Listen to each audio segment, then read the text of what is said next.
المرة هذه باش نطيب كسكسي شمسي بالخضرة. الكسكسي الشمسي هو الكسكسي الشعير، وعنا عدة طرق من طبخ الكسكسي هذا. أول حاجة عملتها نفخت الحمص في الماء من الليل، ومن بعد كي جيت باش نطيب حطيته باش يطيب.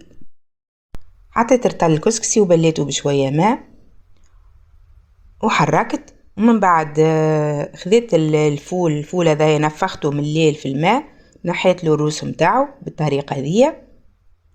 من بعد شقيت الفلفل الأخضر وحطيت فيه التابل والملح.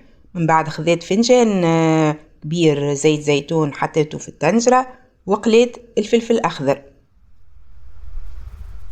بعد ما نخرج الفلفل الأخضر قطعت راس بصل صغير وزوز كعبات طماطم، وحطيت زوز مغارف طماطم معجون. قليت هاك الطماطم شوية، من بعد حطيت مغرفة فلفل أحمر ورحيت زوز قرون فلفل شايح أحمر وشوية ملح ومرقت الطنجرة بالماء.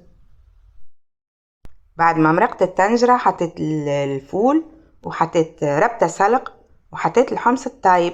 من بعد نحط الكسكاس، وقت اللي سقاه يغلي نحط الكسكسي شمسي باش يفور، ونخليوه يفور حتى لين يقرب الفول باش يطيب.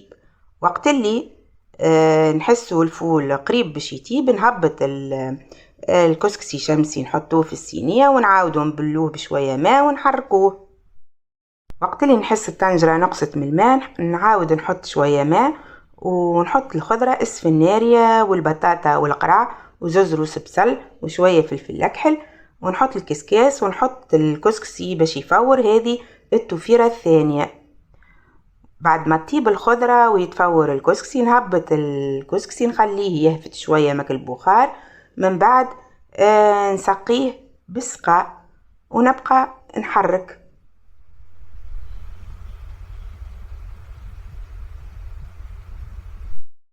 بعد ما شرب السقاء متاعو توا نحطو فوق منه الخضرة، ومن بعد نزينوه بالفلفل الأخضر والفلفل برلعبيد الأحمر. كي تحبوا زادة تاكلوه بالسقاء زادة تحطوا فوق منه السقاء وتاكلوا يجي بنين على محلاه. بالنسبة للبهارات نحطوا إلا الفلفل الأسود وملح، وكي تحب شوية كركم. هذا شنو يجي فيه الكسكسي الشمسي.